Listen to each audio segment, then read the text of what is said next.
Bobby, how are you, my friend? Oh, I'm fine, Lee. I really appreciate you having me on today. And what are we going to chat about today? What are we going to give the audience today? So basically, mate, I wanna sort of delve into your past because I want to know. Obviously, I came across you with the topic of conversation that you speak about a lot online, but I want to get a little bit of your past first, and see who Bobby is, and dig into your life a little bit. So if you'd like to just take the mic, introduce yourself a little bit, and give me a bit of background. Yeah, I'll share briefly about. I really don't like to get into like a war story or anything like that. I just like to Hmm. talk about briefly about coming into Alcoholics Anonymous.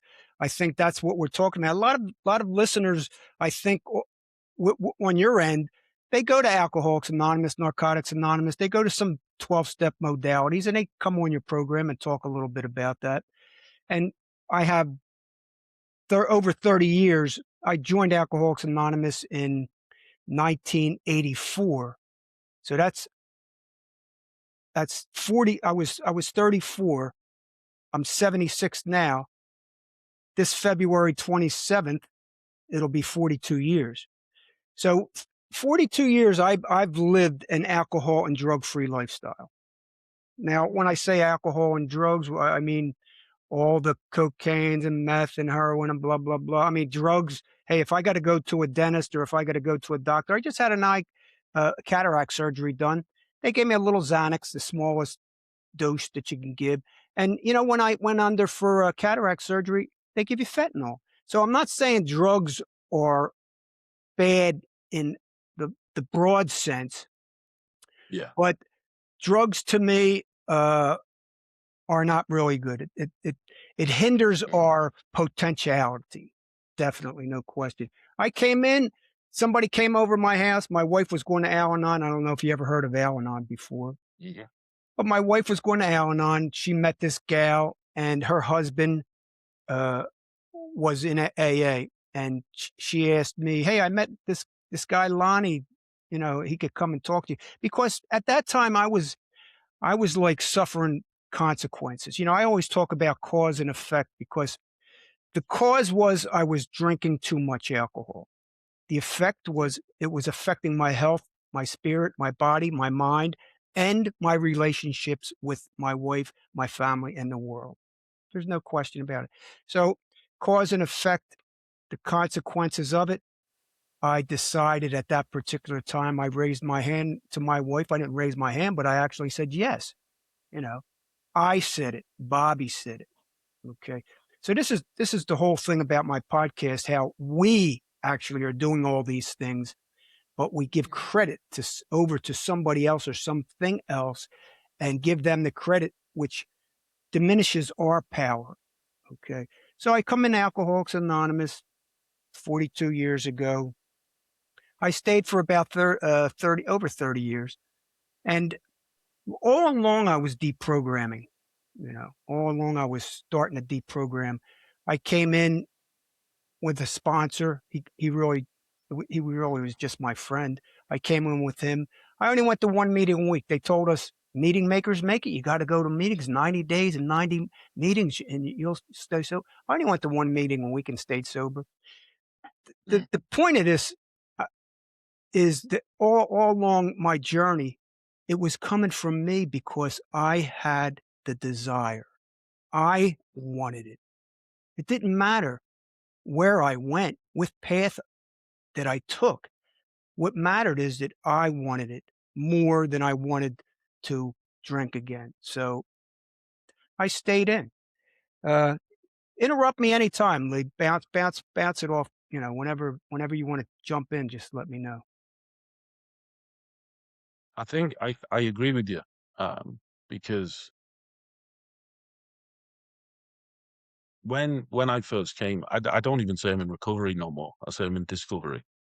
Um, when I first came out of addiction, these you hear this terminology, that the same words coming out of different people's mouths, and I just couldn't accept that language pattern. Those styles of language that people were using.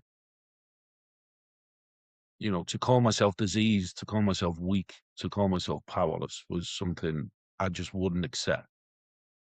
Um, I've always said for me, addiction is a response to pain and suffering. I've always said it, and for me, I'll never change that sort of opinion. It's a Yeah. protector. It's something that's protecting us from the difficult parts of our unconscious mind. Um, and don't get me wrong, I've met some amazing people from who have been in 12-step programs. I've made friends with a couple of them. But the one thing I've realized is that those sort of programs, I mean, they're called programs, right?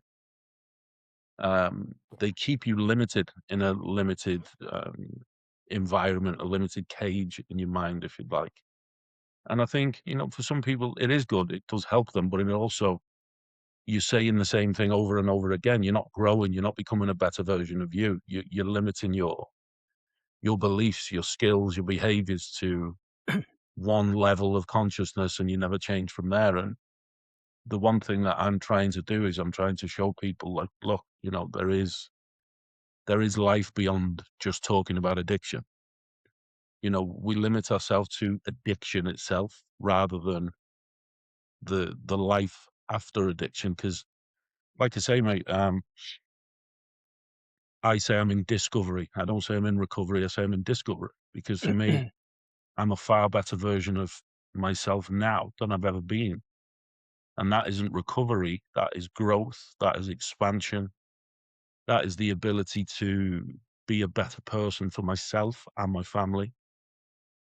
And y- I don't look at the people who are in 12-step programs as bad people because they're, like I said, they're fantastic. Some people are fantastic. For me, it's a very limiting process. Granted, it's part of the process, but it shouldn't be the whole process. Do you know what I mean? Yes. Yes. So no, I'm with you on that. To the audience, to the listeners, Mm, I don't put down people in Alcoholics Anonymous unless they're an asshole. I mean, I could be an asshole. Somebody could criticize me and talk shit about me. I don't. I had mm, great friends. Look, I had great friends in Alcoholics Anonymous, but I chose them. I chose my friends. They didn't choose me. I chose my meetings. They didn't choose me. See, all along, I was in control and I didn't know it. Okay. Because Alcoholics Anonymous told me to, tells us to give our will and our life over to the care of, when they say God, they mean AA. Okay. Let's mm, get that straight. Alcoholics Anonymous is a religion. Please, anybody that's in Alcoholics Anonymous, Narcotics Anonymous, any 12-step program, come check me out on Anonymous Addiction Deprogramming podcast on YouTube. I have every step, every tradition, every chapter, every repetitive thing that's read. I have stuff on AMA, the American Medical Association, Rockefeller's connection with Alcoholics Anonymous, everything. Okay. And I don't just deprogram, I reprogram as I do the podcast. So I deprogram it and then I reprogram it to show people the difference, to give them different choices. But here's the thing between me and Lee. I was in Alcoholics Anonymous for over 30 years. I know the programming process in that society. Now, but see, Lee knows the process in all the societies, which is the same as Alcoholics Anonymous. Lee was never in Alcoholics Anonymous. He wasn't tainted. He was not programmed into the system or into the society. But Lee will admit, I bet, that he is being programmed right now by something, and he has been mm. programmed in his life through lies and myths and things that aren't true. Okay. Now, what? Go ahead, Lee. 100%, mate. When I've used the word program in the past, I've had a lot of limited beliefs in my life that I perceive to be true, and none of them were.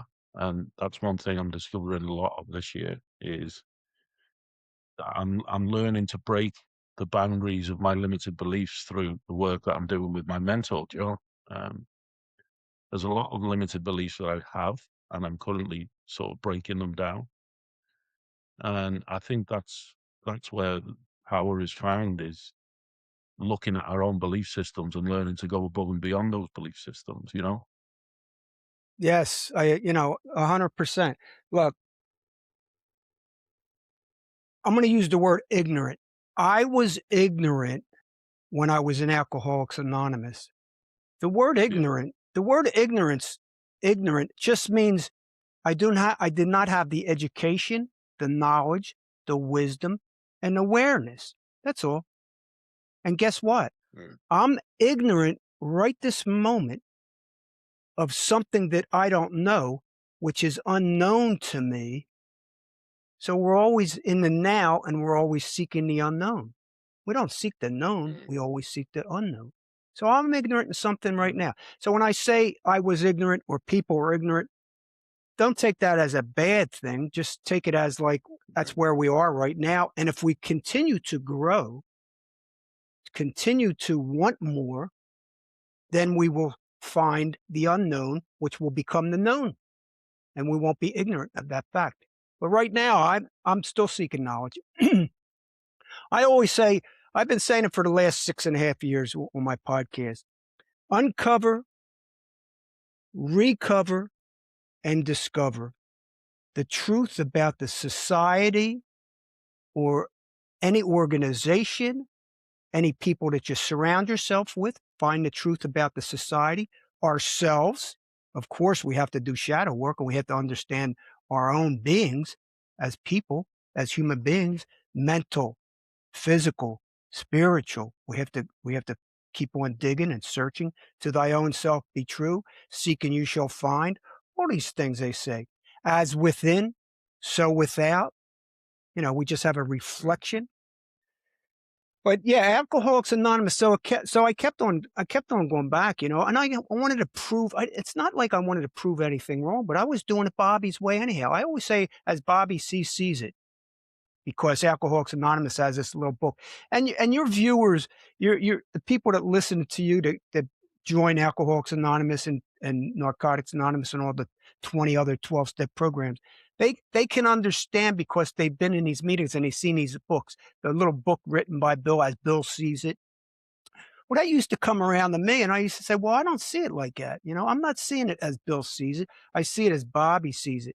So I tell everybody it's not as Bobby sees it, as Lee sees it, as Jill sees it, as Bill sees it, as John sees it. It's as you see it. Okay, that's creating your reality, because I use the word abracadabra. Abracadabra. Now, what does abracadabra mean? Actually, it means I create as I speak. That's all it means. I create as I speak, but I go further than that. I create what I think, believe, listen to, who I hang around with, what I say, and what I do. I create these things through cause and effect and the consequences of it, good, bad, everything else in between. Mm. Go ahead, Lee, come in. So I'm doing something very similar at the moment, is around identity. Yeah. And what it is, it's basically around the inevitability of identity. So your values, your beliefs, your behaviors, your skills, and your environment create your perception of what reality is, right? So there's only one world. We know that we all live on the same planet, but we have 8 billion different realities. Your reality is different to mine. My reality is different to yours, etc., etc. And I've been reading the Bible lately, and it's not because I'm religious. It's because I'm spiritual.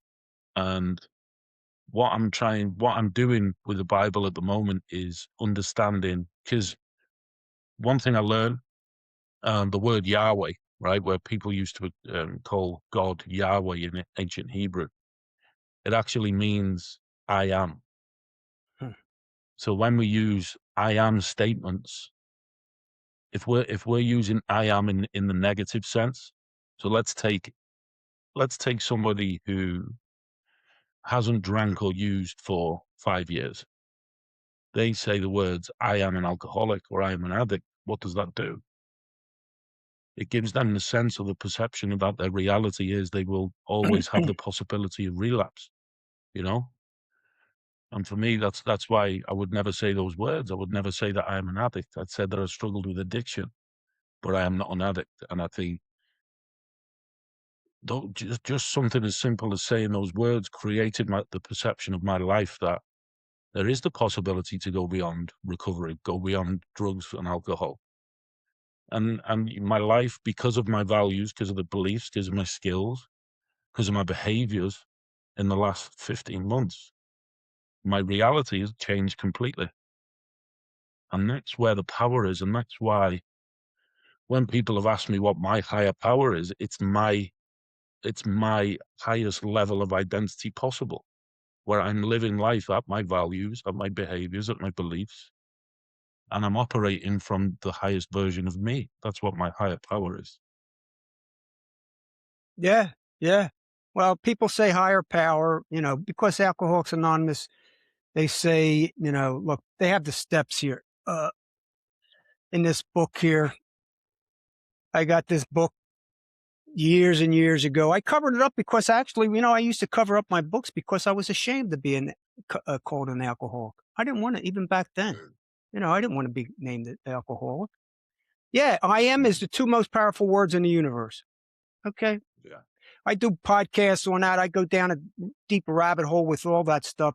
If you're coming out of detox, I don't care if you're going into a rehab, check out some of my podcasts on Anonymous Addiction Deprogramming Podcast, because I go down a rabbit hole with every imaginable thing that you could have a question about in Alcoholics Anonymous, and I flip it on its back and reprogram all the indoctrination, all the messages, all the repetition stuff, all the programming. Actually, repetition is the mother of skill, but repetition is the mother of brainwashing. Okay, when people repeat over and over and over again. Here's this book, Alcoholics Anonymous, and when chapter 5, how it works. Here's the three pertinent ideas at the end of the steps. Okay, the three pertinent ideas, and this is 1 through 12 is to get you to be an indentured servant, to get you to be an actual lifetime servant for Alcoholics Anonymous. That's step 12, the whole step. I do a podcast on every step. A, B, and C. Everybody talks about this in a book because they always say this at every meeting that you're in all around the world. A, B, and C, that we were alcoholic. Alcoholic? I am an alcoholic. Bobby C., I am. Yes, you're right. You're 100% right. Just in these A, B, and C, that we were alcoholic and could not manage our lives. Could not manage our lives. Just imagine that. Okay. Who took me to my meeting? Who drove me to my meeting? Who actually stopped it? Who actually had a desire? Who actually created a desire to go to a meeting? It was me. It was you. Yeah. You created it. B, that they even took probably out and say, no human power could have relieved our alcoholism. Just in 2 sentences, they already called me an alcoholic, said I'm alcoholic. Matter of fact, Alcoholics Anonymous never told me I was alcoholic. Society did. Let's get into that real quick. Society was programmed in the 1800s because in 1849, Magnus Huss coined the word alcoholism chronicus. Chronicus alcoholic. He coined the word alcoholism. Okay. If you really go back, because you just mentioned something earlier, and it has to do with etymology, the study of words' origins, tracing their history. Yeah, etymology. Yeah, I've been researching etymology lately, Okay. which is interesting that you should say that. Right, etymology. Now, I've been talking about this stuff. Etymology, tracing your history back, the development, how these meanings have been changed. And you mentioned that earlier. Earlier you mentioned how words get changed. Go back and check out the origins of the words, and they change them. Okay. And who creates words? They just make them up. Okay. Words are just made up. Okay. So Mm. Magnum 1849, they make up a word alcoholism. So actually, everybody was indoctrinated into this word. And even Bill and Bob, the co-founders, Bill and Bob didn't make them up. They were indoctrinated. Mm. Okay. Even the person, Towns Hospital, Dr. Silkworth. I don't know if you ever know about Dr. Silkworth, but the No. clients know. See, the audience knows because they were in Alcoholics Anonymous for years and they're still in Alcoholics Anonymous. Some of them are planning on leaving, some of them are staying, some of them may go in because of interventions or coercive persuasion. People sometimes it's not voluntary. You're going in through courts and stuff like that. You're being forced in. You're in jail. A 12-step program. People come in and they give you meetings. It's more or less coercive persuasion. Okay, a lot of us didn't Mm. come in on our own, but it came in through indoctrination. Bill and Bob were just puppets of the system because Rockefeller in 1936, 35.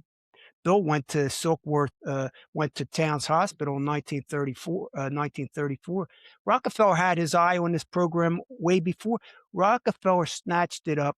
He sent Frank Amos over there, did a report on it. I go down a deep rabbit hole about that, and some may say, "Oh, Bobby, that's conspiracy theories." Let me tell you something. In the world we live in, there's shit happening that are conspiratorial. Okay, and Yeah. here, let me just go to C. Now, C.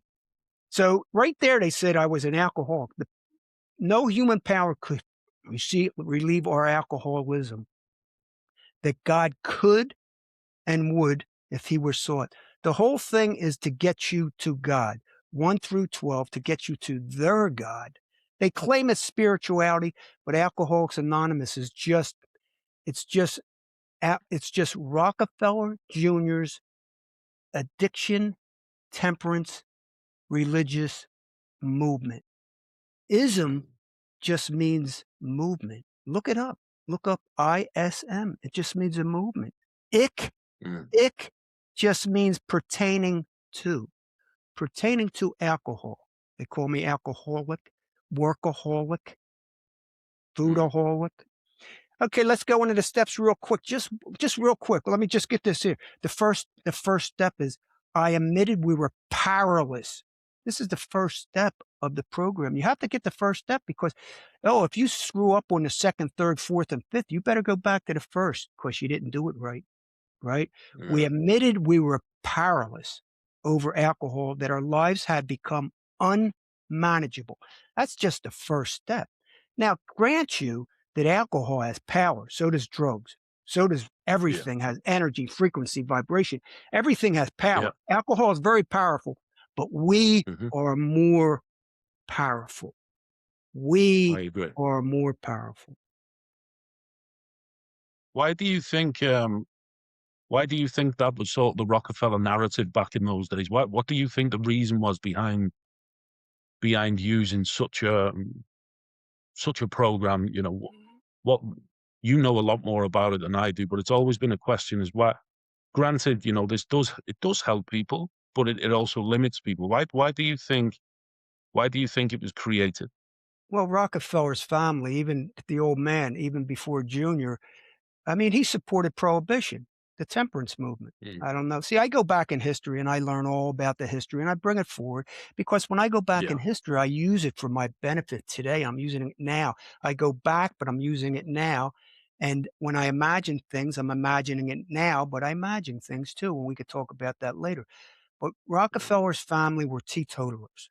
They were against alcohol, which if you go back to the 1800s, even before Magnum Huss, you go to Benjamin Rush. Okay, he was an important figure in he was one of the signers of the Declaration of Independence. He was good. They knew alcohol was bad for the environment, for the people. They knew it was bad. Benjamin Rush, everybody gives credit to Benjamin Rush and says he created alcoholism. No, he didn't. Benjamin Rush knew that alcohol caused diseases. It wasn't a disease. It caused diseases, just like any other drug or any other thing we put in our mouth can cause sickness, disorders, and disease. Okay. So he knew it. Yeah. He knew holistically that it wasn't good. And I did podcasts. I got a podcast just on him, the whole Rockefeller connection. So John, so prohibition ended. So it ended, but they were still teetotalers, and he still didn't have the temperance movement anymore. He took it over. So if you check out Rockefeller medicine, you got to go back in history and know the Rockefeller family. So if you check out Rockefeller medicine, you look at it. It took over the whole medical industry. When I say took it over, I mean took it over. But it's a deep dive down a rabbit hole, and I got so much statistics and so many papers and blah blah blah on it. But I do podcasts on it. He took over the It's medical. it's it's the same as I think it was Henry Ford, wasn't it, with the Ford factories in America, where he was creating. They changed the school curriculum. They changed the school curriculum so that people would only learn a certain amount and wouldn't educate themselves to their full potential. And that was only due to the fact that there was so many Ford factories being put up in America, and they needed workers. So the Ford and I think the Rockefellers were involved in that. They changed the school curriculum in order to ensure that people coming out of high school were only qualified to go and work on a production line. Yeah, that happened. There's no question about it. But it goes deeper than that, way, way deeper. And today, take it back then to Henry Ford and take it up to Henry Ford used to send his. I did a podcast on Towns Hospital where Bill went. Bill W. went to Towns Hospital. I did a podcast on that. Henry Ford used to send his workers that got drunk and stayed drunk and weren't productive to his rehab. Okay, way back then. So it's all connected. Rockefeller's connected with Dr. Silkworth. They're all programmed and they're all using it to gain money because actual Towns Hospital had no proof, no evidence, no statistics, because all they did was detox the people back then. Yeah. And they let them out. No aftercare, no follow-up, so they don't know. They just say, "Here, click, boop, cured, cured." They say alcohol. Well, they're even doing that today still. The rehab centre that we have in North Wales, I know there's a lot of teenagers within my area struggling with ketamine addiction. And there's quite a few young people passed away in the last couple of years from ketamine addiction, where it's been damaging their bladder. And they'll go into rehab centres, they get the detox, that care, and then they send them out, and then they relapse within 24 hours of coming out of the rehab centres. Yeah, they're ignorant, okay? And ignorant, what's it mean? They don't have the knowledge, education, awareness, and they don't want it. It has to cut. That's why Alcoholics Anonymous. I went beyond the pyramid, even way back when I was in Alcoholics Anonymous. I would go to different sessions. I would do ACOA. I'd do some code. I'd do Iron John. I'd go to meditation meetings. I did therapy 101. I did group therapy. So I went outside the box and got a lot of different information. Okay. So these kids or these people, look, talk about ketamine, talk about every imaginable drug there is. I'm talking about even the creation of methadone, okay, and even Suboxone and all the other stuff. I could do a podcast just on all that stuff. Okay, people will say, here's the thing that they say to me on my podcast. People that are deep programmed in Alcoholics Anonymous, they say, Bobby, but they save millions of lives. Yeah. Okay, so they use that. That's okay. Yeah. Are they saving millions? No, they're not saving millions of lives. The people themselves are saving themselves. Alcoholics Anonymous isn't coming to save you. The government's not coming to save you. Religion's not coming to save you. you're going to save yourself because you have a desire to change. So we have to have a paradigm shift. A paradigm shift has to happen in this mental health. When I talk about mental health and substance addiction, I'm not just talking about substance addiction, I'm talking about process addiction too. Gambling, porn, Hmm. you name it, social media, it's going to get worse. I like to ask Yeah. people, I like to ask, this sounds like, oh, Bobby, you're a pessimist. No, I'm an optimist and a pessimist. I'm a realist. Okay. You have to know the truth. Okay. Mm. Yeah. Asked the audience one question in history because they knew alcohol and drugs were bad way back then in the 1800s. They knew it. So they tried to help and create some programs and put people in insane asylums. And I mean, the treatment didn't work. They even did lobotomies. Don't you remember the lobotomies when, oh, they were good. We can do lobotomies and really help mental illness. Does it work? Cigarettes, weren't doctors smoking cigarettes back then and doing commercials with cigarettes? Everything they said that Yeah. wasn't addicted, everything they said that wasn't addicted back then, we find out that it's addicted. And guess what? We're going to find out that vaping is one of the people will say, Bobby, but it saves millions. Just like they say about Alcoholics Anonymous, but it saves Mm. millions. Bullshit. It's creating more addictions. Okay. I Uh, agree. Methadone is the government. Look, if you don't believe in government psyops, it's going on. Okay. They want us Yeah. dumb. They want us dumb, ignorant, and stupid. I mean, period. Because look at all the food. Look at all the food industries. 3 corporations own everything. BlackRock and all that. We're going down a rabbit hole deep, and sometimes this isn't for beginners. This is more for people that really want to move on. Mm. But I go from the beginning, and I get deep and deep, but then I can come back to the reality because most of it's all basic anyhow. We need a There paradigm was shift. Go ahead. there was a documentary that I watched. First of all, I agree with the vaping. I vape myself at the moment because, like I say, 14 months ago, I quit smoking, drinking, and drugs all at the same time. And it's a limited belief. I've told myself that I need a crutch. Me and my fiance had the conversation at Christmas that we're giving them up this year, and that's a definite, that's a guarantee. It was never something that was going to be a permanent solution for me. It was just to wean myself out of those negative behaviors, those neurological pathways of cigarettes as associated with alcohol, alcohol associates with drugs.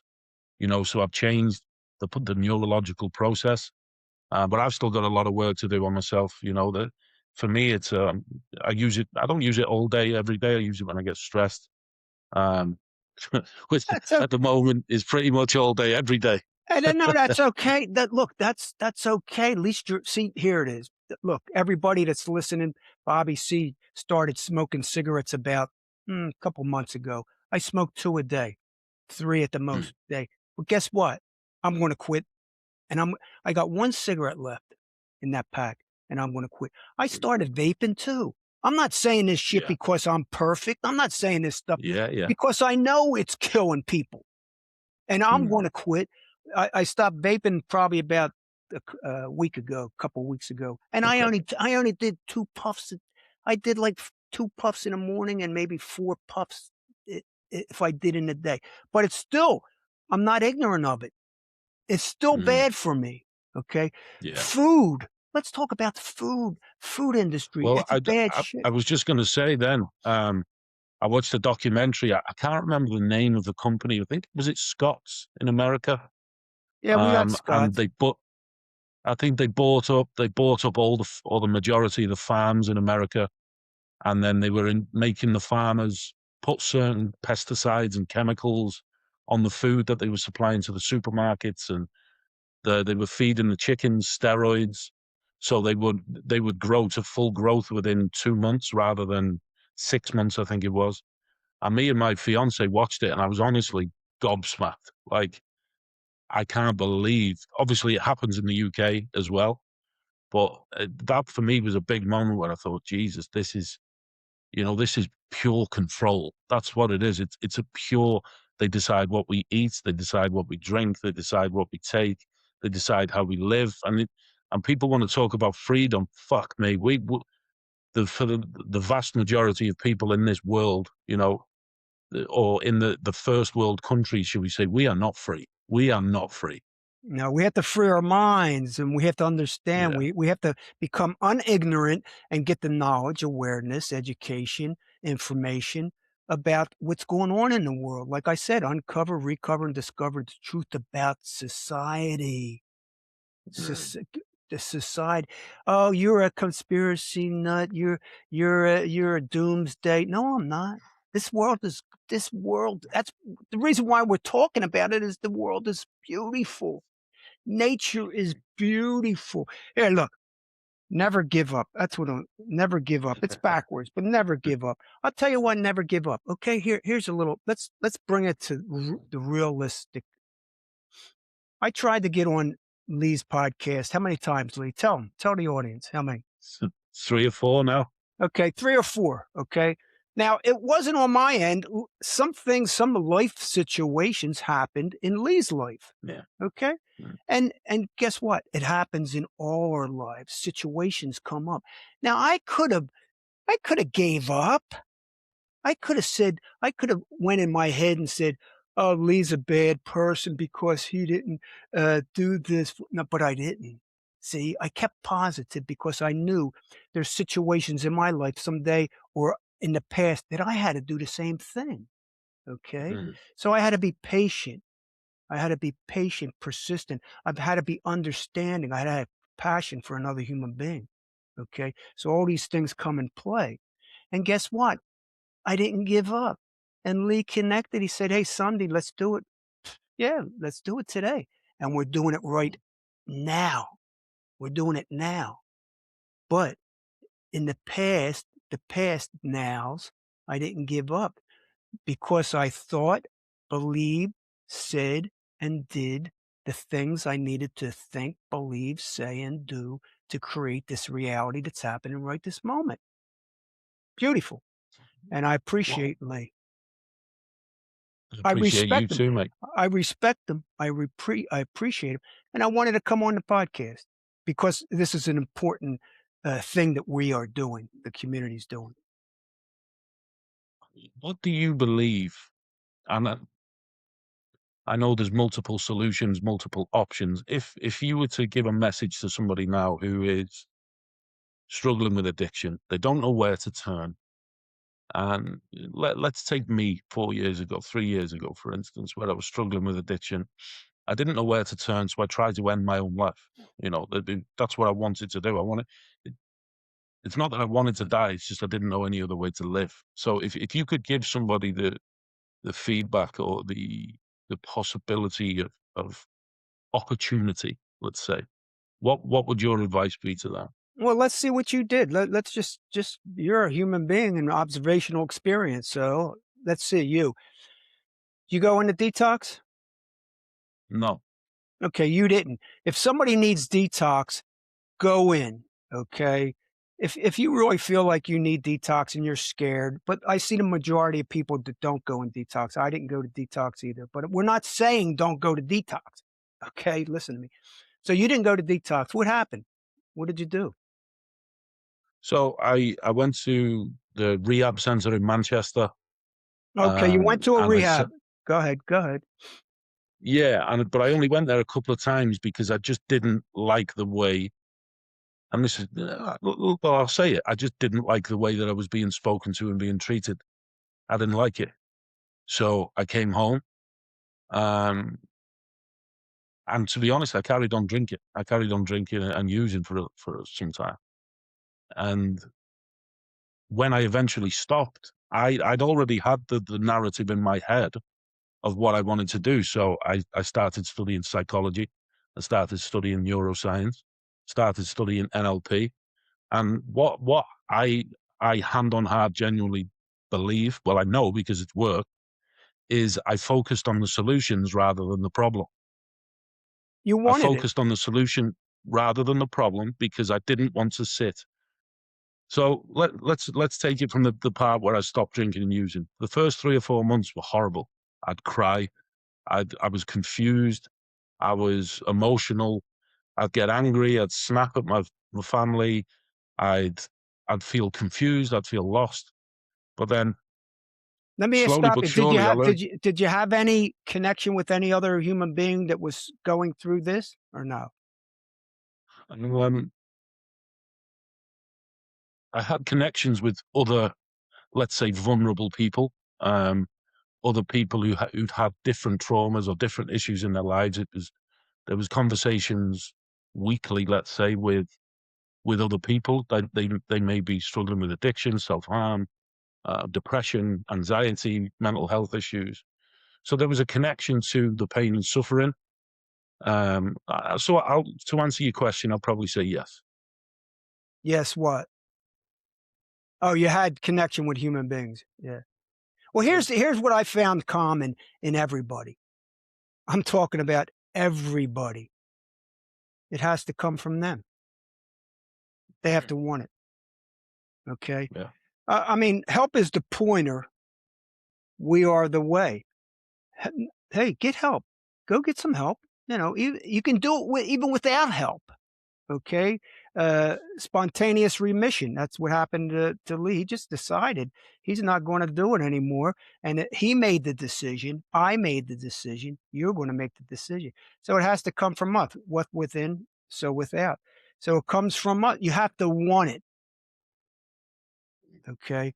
for me, it was around. So my fiance was my girlfriend at the time, and she's she's one of the most incredible people I've ever met, if not the most incredible person I've ever met. And she said to me, "Look, you can't carry on. You need to change. You need to do better, not just for me, but for yourself." And it was only at the moment where I'd realized, I'm doing the same things over and over and over again, and I'm wasting my life. That I thought, no, fuck this. And that was it. And nobody believed that I was going to continue or change or be better. Everybody in my environment said to me, "Yeah, you'll be back doing the same things. You'll carry on." And here we are sitting there, well over a year later now, and I don't even get the thoughts to go out and live my old life. It feels like a completely different life to me now. Yeah, and it is. So you see the results through cause and effect. Cause and effect when you were using, and cause and effect when you weren't. Okay, the Mm, causality is all we're in control of the cause all the time. We create the yeah, cause. The effect, it's done. The effect we can't change. We can only change the causal yeah, factor. Okay, the consequences comes good, everything in between, and not so good, okay, through life. So cause and effect, that's Hermetic principles, that's natural law. We could talk about natural law, we could talk about mental health. Well, let's see. Higher self, divine nature, universal consciousness, Hermetic principles, universal law, natural law, code, call it whatever you want. I don't care. It's metaphysics. I love metaphysics. If you don't believe beyond, if you're just in the physical realm, you don't believe beyond spiritual. I don't even like to use the word spiritual because as soon as you say it, somebody's going to put you in a little box of what they know about their spirituality and know their definition and reality of spirituality. They don't know mine. So I tend to not label myself. I don't like to label myself alcoholic, addict, powerless. I don't like to label myself anarchist or conspiracy theorist or religious or even spiritual, because as soon as I say that, somebody's reality, they try to match it up with mine. They don't know. They don't know what's in here. yeah, They don't know. mm, The paradigm shift that has to happen is for mental health, brain health, physical health, spiritual health, nutritional health, the wheel of life. I think you talked about something on your other yeah, podcast. You talked about the wheel, the values and the purposes in our life. See, in Alcoholics Anonymous, they gave me a purpose. Talk about identity. They steal your identity. I am an alcoholic. They create your identity. They are mm, programming you to brainwash yourself. It's a self-fulfilling prophecy. It's like yeah, a placebo effect. They're they're programming me to brainwash myself. Okay. And in Alcoholics Anonymous, they, you know, that's why they call it programming system. It's a Yeah. programming Yeah. system. The There wheel, was there was a gentleman I spoke to last week. He's a decent, he's a good guy. You know, he's very upbeat, and we were talking about identity statements, and I said, you know, for you to, he doesn't use, he's very, you know, he can be inspirational. He lifts people up. He's positive. He's enthusiastic. But at the same time, he says, "I'll always call myself an addict. I'll always be an addict." And I well, just can't grasp why you would want to call yourself that when life is so good. You know, I just don't understand it. I've tried to look for the answer, and I he's just don't programmed. understand why somebody, yeah, He's he's well, you know, programmed. he says that he's living such a fantastic life, which I don't question. He is. But at the same time, he's identifying with something that is painful and negative, you know? He could say, he don't even have to say, don't use that terminology anymore, and he still could be doing it great. See, that's what see, he's been programmed into doing that. He didn't come up with it. He's been programmed. First of all, in deprogramming, first you have to realize that you've been programmed. If you don't realize that, how are you going to start the deprogramming process? So there's nothing wrong with him. He is living a good life. You know, he's living a good life because he decided to. But he Yeah. believes certain things are real when in fact they're not, because he's been programmed just like any computer or anything. Primary purpose. See, Alcoholics Anonymous gives you your identity and it gives you your purpose. It says your primary purpose is to stay sober and help other alcoholics achieve sobriety. So they're not only giving you the identity, they're giving you your purpose too. And we know our purpose is we have many different purposes, right? We don't have one Yeah. purpose, right? I think you mentioned Yeah. that. I mean, even the wheel of life you're talking about, you have to have some spirituality, money and finances. Where are you at on this wheel of life? Career, growth, health. You know, it's different segments of life: fun, recreation, family, friends, personal development, partners, and love. You know, there's a wheel. Where are we at in that wheel? And sometimes we get off balance, which I am always on balance. I'm never on that wheel perfectly, never. Okay, I'm lacking probably five of them things, maybe not, but five of them I'm really doing good, and I had to switch them around a little bit to get more balance in my life. It's not a disease, Well, it's a I think disease.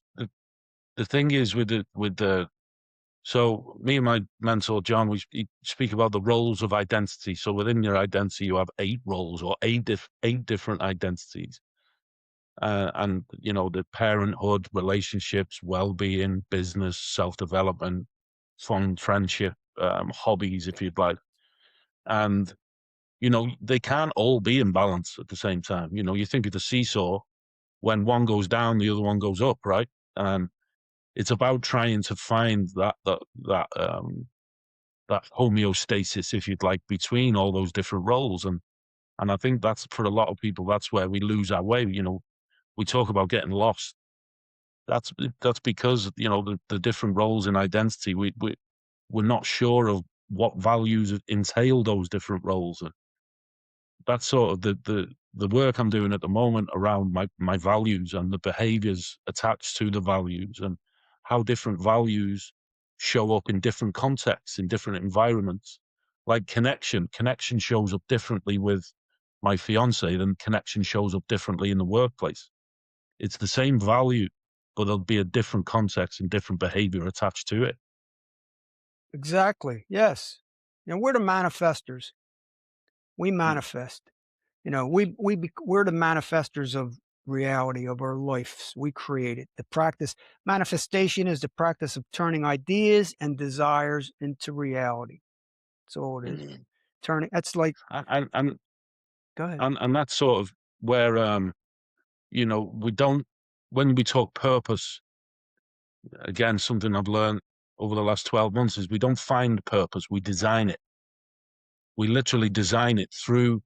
There's something that I did yesterday. It's called the 5x5 matrix. And it was around looking at where my different values show up in different behaviors and different belief systems attached to them. And when I actually sat there and looked at this 5x5 matrix, it was like, whoa.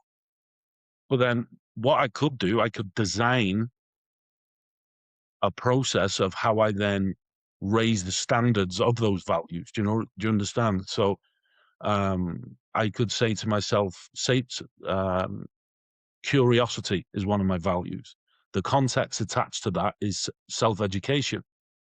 The behaviors attached to that would be, let's say, being inquisitive, asking questions, listening more, um, and then putting a belief system attached to those behaviors. But then what I was able to do out of that is micromanage self-development through small steps throughout the week, setting myself objectives, setting myself tasks. And through that, that is when you start living at your values. That's you're at the steering wheel, then you're driving those values. They're not driving you.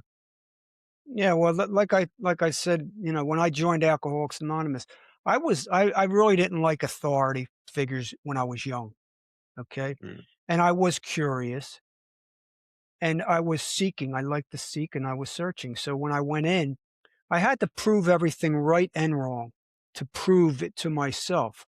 So I didn't do the steps. I didn't go to a step meeting for a year. Oh, Bobby, how can you not do the steps? How do you stay sober? You didn't even do the steps. Well, I didn't go to a step meeting for a year. I stayed sober. You know why? Because I wanted to. Okay. I still went to meetings, but I didn't do the steps. Then I went to the steps. And then I did the steps, and I found out, I deprogrammed the steps while I was in step meetings. That's what I ask people to do. While you're in step meetings, deprogram each step while you're in there listening. Go to a big look. I don't regret over 30 years I was in Alcoholics Anonymous because I learned a bunch of I learned more. I wouldn't be where I'm at right today if I didn't. Okay? Because I questioned, I went deeper. I deeper because they I challenged them. Okay. I challenged the program. I didn't even know I was doing it, but all along I'm challenging the program. I'm in, but I'm not in because in Alcoholics Anonymous, you have cognitive dissonance. You get back and forth. Am I right? Am I wrong? You have ambivalence. Am I right? Am I wrong? I don't really know. Let me check this out with the God thing. Look, I was raised, my mom passed on her Catholicism to me. I wasn't born with it. She passed it on. She programmed me and I did all the rituals that a Catholic kid had to do. All of them. Okay. So I know what religion is and I know what religion isn't. Okay. So I was programmed to become a Catholic. That's a label, right? So my mother gave me her label of being a Catholic. So I'm in Alcoholics Anonymous and I'm questioning, oh, higher power. Well, what the hell? Higher power? What am I doing right? What am I doing wrong? I question everything. And it took me years to figure out because I even went to the Christian, I went to Christian fellowships and I was doing some mm, Christian fellowships and I thought I believed in God and I thought I was with Jesus and at one point I believed, oh, I'm going to save my family. And if I don't, I was being programmed in there, but I got out of it because of the curiosity and the questioning and the not authority. I would go to a Bible study. I don't went to a few, but I'd be in a Bible study. I'd be deprogramming why they're talking about it. I'd be questioning it. I'm deprogramming why I'm in a Bible study, just like I see. This is the Bible. See, this is Alcoholics Anonymous Bible. Listen to this. When I did my first 4-step, like I tell people, I did all the steps I know, and I found out which one was no good for me and which one was a lie and which one was programmable. The 4-step, what's 4th step? Continue to take personal inventory when you're wrong, sir, promptly a minute, or you go to your sponsor. I went to a priest. I'm Catholic, so I go to a priest. He said, Bobby, after I told him some stuff, I didn't devalve everything because I was really not trustworthy of hardly anybody. So I'm not devouring all my shit to a stranger. So I go to a priest because I Yeah. know he ain't going to tell nobody, right? So Mm. I go to a priest and he says, Bobby, make the big book your Bible and the Alcoholic Anonymous meetings your church. And that's exactly what it is. There's no question in my mind. All the meetings were in churches, and this is the Bible. And they gave me a purpose. They created an identity, gave me my purpose, and I've been programmed and deprogrammed. I just ask people, look, if you're in Alcoholics Anonymous, stay in, just check out our podcast. Just listen. Go to Anonymous Addiction Deprogramming Podcast on YouTube. I've done so many videos about breaking this all down, everything you could ever imagine if you're in Alcoholics Anonymous, how to kind of reprogram your thinking. If you want to stay in, you stay in, but at least you're going to get some awareness. You're going to get some education. You're going to get some information. You're going to get some knowledge so you can make Well, choices. I know there's a lot of people now coming out on social media and sharing their experiences with 12-step programs negatively, and I know I can only talk from what I'm seeing, but these people get a lot of stick and they get a lot of abuse. And I think that's unfair because when it's done the opposite way, people, you get answers like, well, it saved millions of people. But the people who are coming, and this isn't just one or two, I'm seeing dozens, if not hundreds of people now coming out and saying they've had terrible experiences with 12-step programs and it made them ill and bad things happened. And why do you think that is? Why do you think all of a sudden there's this big spike in stories coming out around 12-step programs that are essentially negative and harmful to people? I don't know. I've been doing my podcast for about 6.5 years, but I've known it was kind of harmful even when I was in there. At the end, I used to Yeah. go to meetings just to go visit some friends. At the end, it was so toxic because Alcoholics Anonymous on a vibrational scale, frequency scale, energy scale, it's very low. It's low on a vibrational frequency, you know, Mm. because it's ran on fear. If you don't drink, if you drink, you're gonna die, go to institutions or jail. Yeah, people do that, but that's the fear-based marketing scheme, okay? So it was a lot of fear on a vibrational scale, shame, a lot of shame, I'm ashamed. Look, didn't I tell you in the very beginning why I covered this book up, okay? Yeah. Because I was shameful about being an alcoholic, sheer fear, guilt. If you don't do these steps, you're gonna go drink again. You're not helping others. If you don't give it away, you're not gonna keep it. Countless over and over and over and over. I could just go on and on and on. It's just we create alcoholics, and we have to go beyond recovery, recovering from recovery, Yeah, beyond I the agree. triangle, okay, because we get programmed. Alcoholics Anonymous becomes a it it creates a psychological dependency. Mm. Psychological dependency, just like people are Yeah. dependent and psychologically dependent on government, politics, left and right, media, Hollywood, whatever, religion. Well, that's one thing that I said that I've always said from the beginning of this, when even with friends that I've got in 12-step programs, where I've said I've seen a lot of codependency, and codependency is dangerous, and it's something that people shouldn't do. When people have said I need to go to a a meeting or I'm going to relapse, that there becomes codependency. That there creates a belief system that if I miss a meeting tonight for whatever reason, even Exactly. if it's I'm stuck in traffic, that reason then becomes the doorway to drinking and using drugs again. It's the Exactly. codependency is dangerous. Where I think I told you this last time when I met John, my mentor. He said to me, "I don't want to create codependency. I don't want your happiness to depend on what I teach you. Good It's for up to him. you to." And I agree. I speak to him 5 days out of the 7 in a week. But if we don't speak, I don't see the possibility of anything other than growth. If this is going to sound bad, but if we never spoke again, I have the tools and ability to continue my journey. It's Uh, not something that I depend on. I value it, but I don't depend on it, and there's a difference. that's why uh, you shouldn't stay too long with a sponsor or a mentor that long. You'll outgrow the mentor, not in the sense that you're going to know more than the mentor. You're just going to be Yeah. more curious, and you want to seek other information out. Not that he might have it. He might have most of it. Okay, and I'm not saying he does, but I seek out all kinds of information all over, always grabbing somebody else different and listening to their podcast or channel or book. Or most of the stuff I don't read books a lot, okay, but most of the stuff people say, oh, it's in this book. I already knew it. I didn't even read the book. How did I know it? It's not even in, most of the books that people were telling me that they read, I know already. And I'm not bragging. Yeah. I'm not saying that I'm some special. Yeah, we create a self-fulfilling prophecy. Okay, look it up, Yeah. ladies and gentlemen. A self-fulfilling prophecy that becomes true because someone believes it will come true. That's Yeah. how powerful I we agree. are. It's just like the Yeah. placebo effect. There's a no Placebo.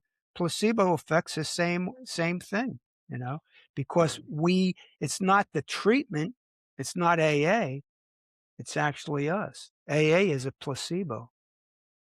And I'm just touching on the mentor thing. That's why when I call him mentor, he's also a really good friend of mine. Yeah. And that's where I know that, maybe I'll outgrow the mentorship. I don't think I will. I think, this is somebody that I could learn a lot of. But from a friend, just as a friend, he'll be there for the rest of my life. That's something I value the friendship that I've created more now than mentorship. Um, John Seabows, what's the film? Wow, what's it called? Dallas Dallas Club, something or other about the 80s. It was the AIDS epidemic in America. Uh, and the hospitals were actually giving patients plus sugar tablets. And in some people, they were finding that it was actually helping.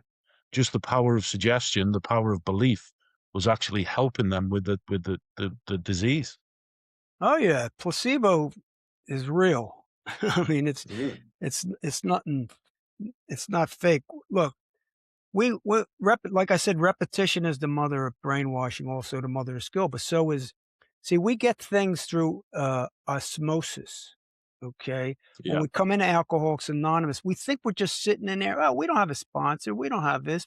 But we're listening to everybody because in an Alcoholics Anonymous or any 12 or any group think, the minority controls, not the majority. The minority. You sit in a meeting with 20 people, 5 of the people control.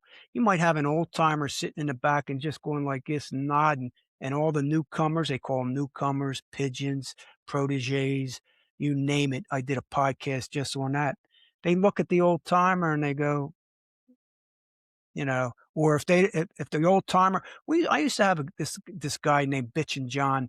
He was blind and he had a cane, and people used to love to pick him up because he had like years, so they feel so important because they're hanging around with an old timer. I was an old timer, so I know what an old timer is. I was an old timer, and people came to me, but I chose to be called a bleeding deacon. See, in Alcoholics Anonymous, they talk about bleeding deacons and elder statesmen.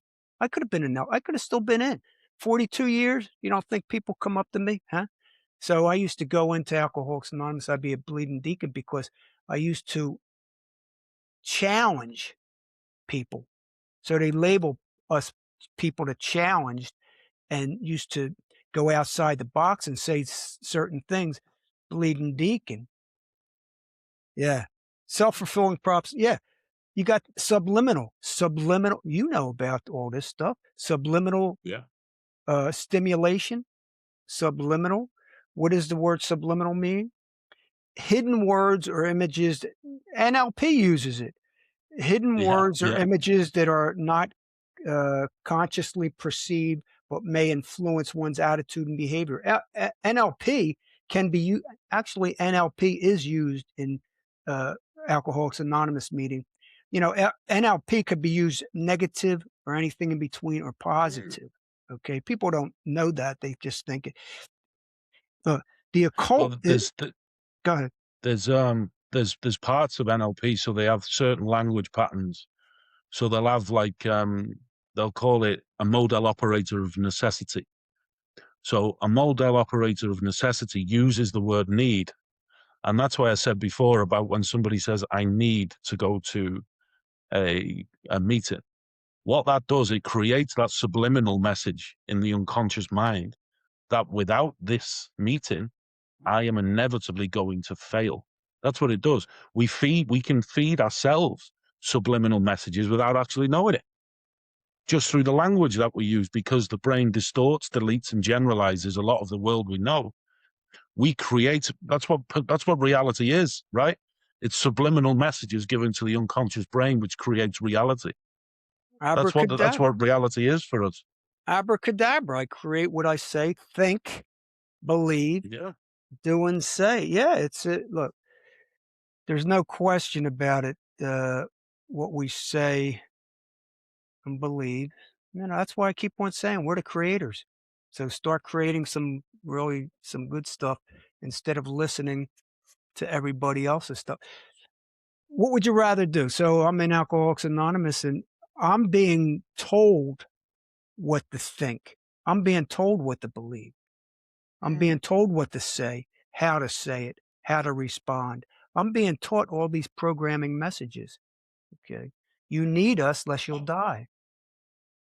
What was the moment for you where you realized that a 12-step program wasn't for you? What was that like? Just can you describe that? No, there was no moment. There was no such thing Okay. as a moment. It was evolution, period. Okay. It was a transformation, metamorphosis. I don't care what you want to call it. It was a process for me, a process. And I'm so glad it was a process. It was a deprogramming process. Why I was in, because I was learning so much out and still in, you know, within, so without. So no, nothing really.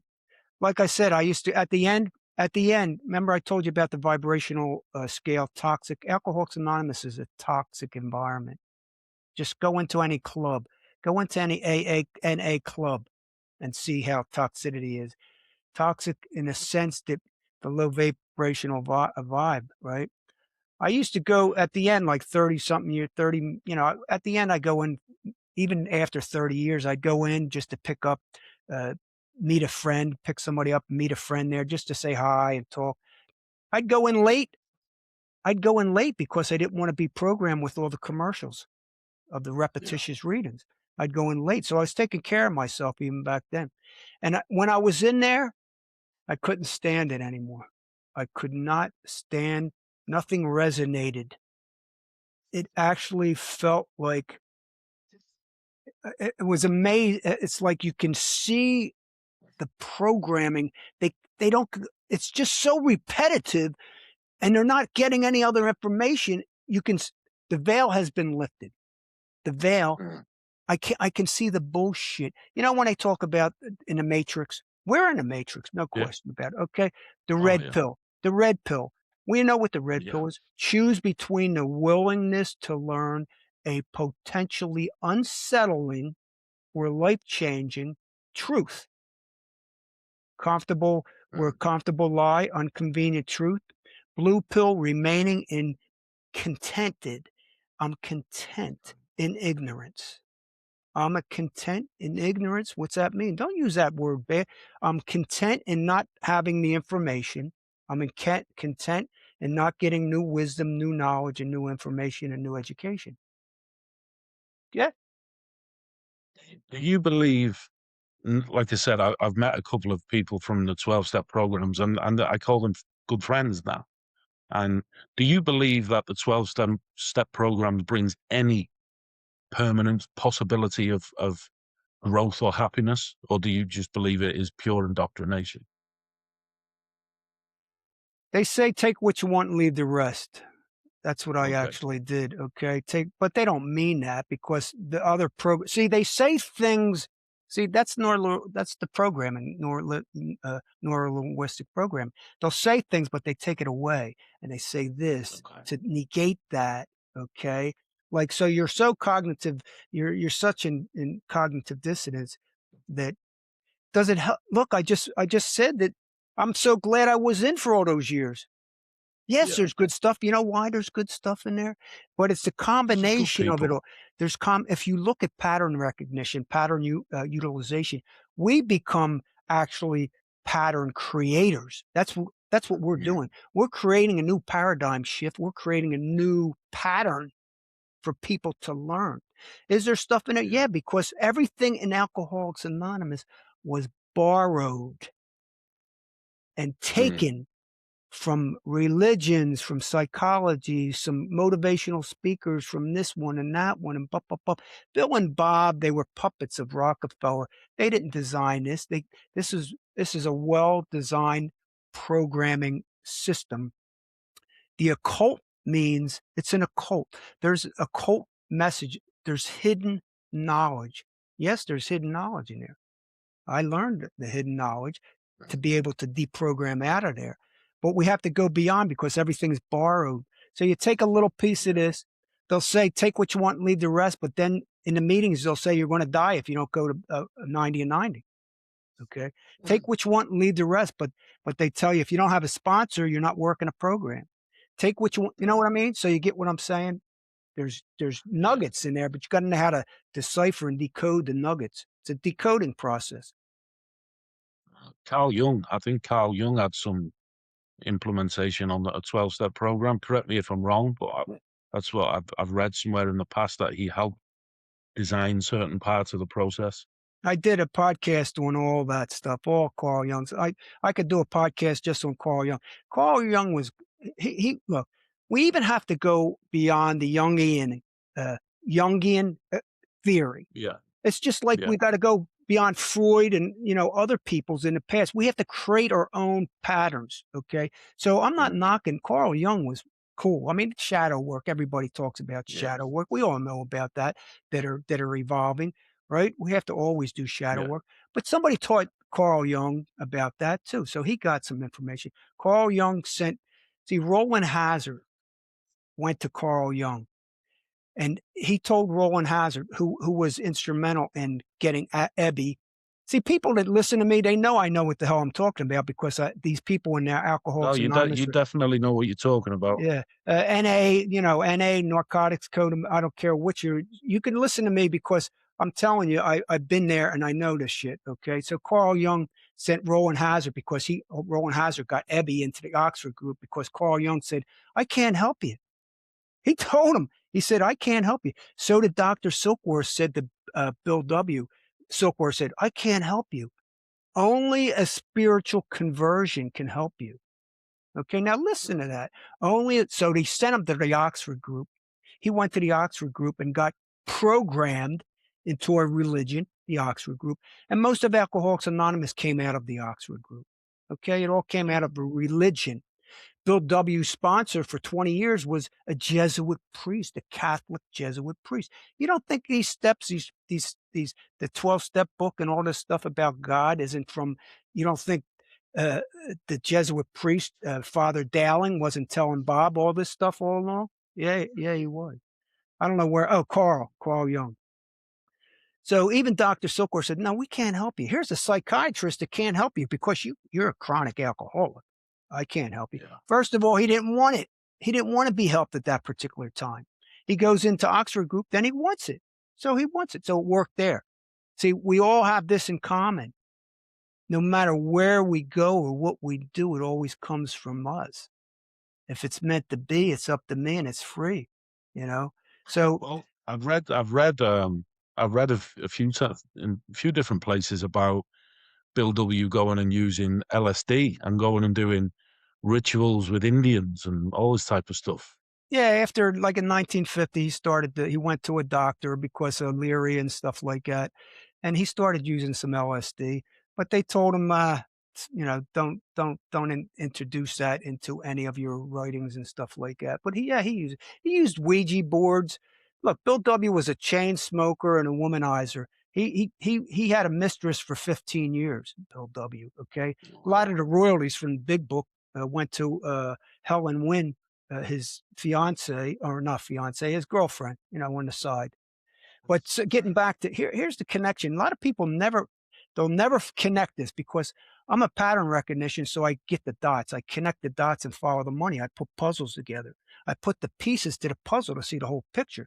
Because if you're only looking here and you're only looking there and there and there separately and never put the pieces together, you can't really put the puzzle together. You know, Edith Rockefeller supported Carl Jung. Now listen, that's Rockefeller Jr.'s sister. Edith Rockefeller supported Carl Jung, and they end up giving him a bunch of money. First, she went in there because of herself, and then she became a Jungian theory analyst. She became an analyst in herself, working under Carl Jung. But Rockefeller pumped tons of money into Carl Jung, tons of it. You know, the same time that all this was going on, or even a little earlier. But there's a lot of connections with Rockefeller. Mm. It sounds like we need to keep in touch, and you can send me some information so I can do a bit of research myself because I find it really fascinating, mate. All you got to do is listen to my podcast. It's all there. Yeah, yeah, I'll But definitely do that. we want to stay in touch though, and I'm 100%. yeah, I'm looking for subscribers over there. I'm on TikTok too. TikTok, Anonymous Addiction, Deprogramming Everything podcast. Check me out on Right, Instagram. Instagram's not, I'm not crazy about it. YouTube, I like YouTube. I'm over there on Anonymous Addiction, Deprogram podcast on YouTube. right. I got over 200, but I don't have many subscribers. Please help me. Please. Mm, Okay. Subscribe, yeah, comment, like, and do the same with Lee. We all know because Zito Run is doing great. I mean, you're pumping these things out, and you got a good connection with the people because they could see both sides. If they listen to Bobby C and they listen to Lee, they could see both sides that how we created it all along. Lee wasn't tainted. He wasn't programmed. I was. So I have information, and Lee has this information that he's been learning for the last year. Constant. I mean, he's always learning. We're learning each other. We're learning from each other right this moment. yeah. There's, I'll a man who knows everything knows nothing, right? Right. So there's plenty of life to live and plenty of things to learn, mate. And I'll be sure to go over and listen to your podcast. I've already listened to a fair few of them anyway. So, But now, it's something that as I talk, as I give information to people, they can go to the pod and they can understand the podcast a little better. See, because with the background, with the deprogramming and reprogramming. A lot of people think they're just going to go in there and I'm going to trash Alcoholics Anonymous. No, I give other information out why I'm doing that. Because the people are yeah, beautiful. People are beautiful. Look, I had some great yeah, friends in Alcoholics Anonymous. I had some good times in Alcoholics Anonymous. Do I miss that connection? Yeah, I still miss the connection. I mm, wish there was more groups like I could go to that were yeah. more like-minded like us that I can go to. And I want to start one eventually. When I find a spot, I'm going to start not at I don't want to call it a meeting, you know. I don't want to call it a group. Why don't you try and do it online? Nah, man, I want to get out of online stuff. Everything's going there. Everything's going to be AI pretty soon. You're not even going to know who's on pretty Yeah, soon. yeah, that's true. I That's mean, true. AI's taking us over, man. They're going to take us over, but they can't take over in person. I won't let no robots in. Okay, it'll be a Right. closed meeting for robots. But we need. This is fine. This is great, but it's nothing like me being in front of you. Yeah, of course. Yeah, You're human lucky. connection is the I, best. I'll tell you what I'm going to do. That's why I like some subscribers because I want to find a spot where I can do podcasts in a spot. I'm in a little one bedroom, one bath place in here, man. My poor wife is out there. My grandson has to stay out there when I'm doing podcasts. I can't pump them out. Okay. So I'm looking Right. for a space. If I could find a space, I love to have people come on like you have people come on. Man, that is exciting to have people come on your podcast right in front of them. That's I used to do them in my dining room in my house. I had an old abandoned cinema where the guy who actually owned the building, he'd let me use this dark dungeon corner of the room of the building. And then that got shut down, and then I started doing them in my dining room. Then I started using the local library because they'd let me do stuff in there. And then a guy just said to me, he said, I've got a space here. If you want it, you can have it. And I thought, cool. And now I've got this room, and it's not huge, but you can get 4 or 5 people in here, and it's cool, man. I enjoy it. It's my little room, my little space. And, there's talk of in the next couple of months that I'm moving upstairs to an even bigger room. So that'll be cool. I'm looking forward to that. Yeah, you believed it. You thought it, believed it, said it, done it. You did everything to create it. Not that other people around you, but when we do this, the universe comes in and helps us. Okay, the Yeah. universe says yes. Okay, what do you need? And things happen. Uh, Mm. if anybody's in Southern California, I'm over here in Huntington Beach, California. So anybody's in Southern California, you have a space, you want to partner up, you want to chip in maybe with 2 3 and create a podcast studio, or if somebody has a space, somebody wants to have some groups, like I hate the word meeting, but get together, let's call it get together, I don't know, get together just to see one on one, have a coffee together. Please Yeah. DM me, check me out, DM me. I'm looking for that. If you send me the links to your YouTube channel, or I'll take them myself. Whatever links you want to send me, and I'll put them at the bottom of this podcast when I put it out. In the next couple of days, I'll just put all the links there so people can click them, and they can go if they want to get in touch with you. They can message you, and vice versa. All they have to do is go. I don't need no links. Just go to anonymous. Just go on YouTube. I mean, how easy it is. Click on search Anonymous Addiction Deprogramming Podcast, and then select the ones you don't or check me out on TikTok, Anonymous Addiction Deprogramming. Follow me on TikTok. Check out some of my videos. I put out a lot of stuff out there. But Lee, I appreciate you, man. That's why I took the time and energy and did not give up. Right? Never give up. Yeah, that's it though, right? That's it. You got to keep on pushing. You got to keep on going, and that's the beautiful thing about life is that you know when we have the opportunities, we have to take them. Because if we just let ourselves be the passengers in our life, we're never going to achieve anything. We have to be the leaders in our own life. If we're the passengers, or the what's the word I'm looking for? I forgot the word that I'm looking for. But we have to lead. We have to lead from the front, and we have to fight for ourselves. Because if we're not willing to push through the difficult times ourselves, nobody else is going to do it for us. No, Nobody else is going to do it no, for us. we're the students and the teachers all at once, and that's the beauty of it. So, what you got? Any Well, other question? Or you want to leave it this, or you got any other questions? no, I think I'm good with that. I think because what I like to do with me, I like to just put a few ideas in my head, and then I'll go off, and then I'll explore a few things that you've said myself. I like to, again, curious, right? I'm curious to what I'll find and the way I'll perceive information. And I think for me, that's a wrap. I think I've enjoyed listening to you. I I think the first time we spoke, it was me sort of telling you my story. But what I like about you is I like that you see the whole picture. You see the whole thing, and you're able to come at it with a lot more detail than I can. So I think, God or the universe give us 2 ears and one mouth for a reason. Yeah, just do me a favor. Mention me on your podcast once in a while, and I'll do the same. I'll throw 100%. out on my podcast. I'll tell them to get over to Zito Run over there. Where's your big platform? YouTube and TikTok, right? Yeah, YouTube and TikTok, Instagram. I use it, but it's not so much. I And just I've got got off. Facebook. I just got off of X. Yeah, I'm on Facebook. I have a private group over there. My private group is Anonymous Addiction: My Truth About AA, as Bobby C sees it. But I got off of X. I just got off of that.